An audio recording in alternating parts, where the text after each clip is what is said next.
Well, hello everyone. Here's another episode from A Broken Home, A House Divided.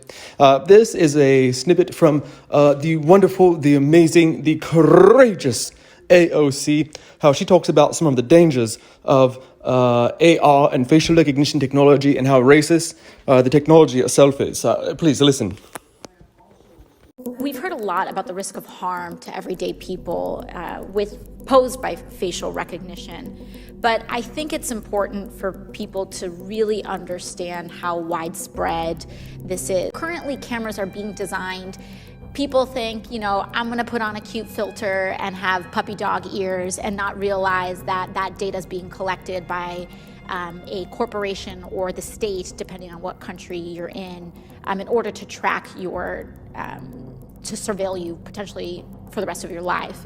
Do you think average consumers are aware of how companies are collecting or storing their facial recognition data? I do not. In a previous hearing, we were talking about how facial recognition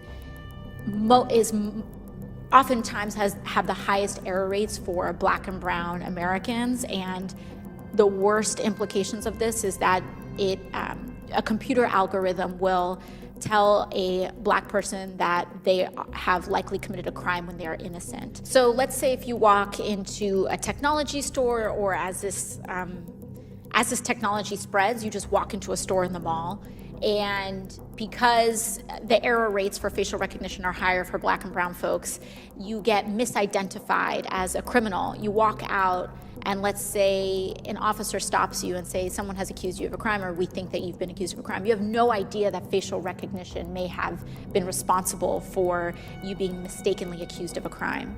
Is that correct? What we're seeing here is that these technologies are almost automating injustices, both in our criminal justice system, but also automating biases that compound on the lack of diversity in Silicon Valley as well.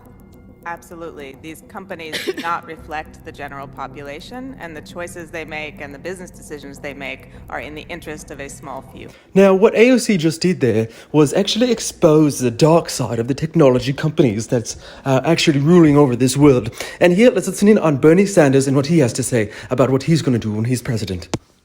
Now, once I become president, day one, we are going to have complete control over the Silicon Valley companies in San Francisco. Now, that doesn't mean we don't have technology. No.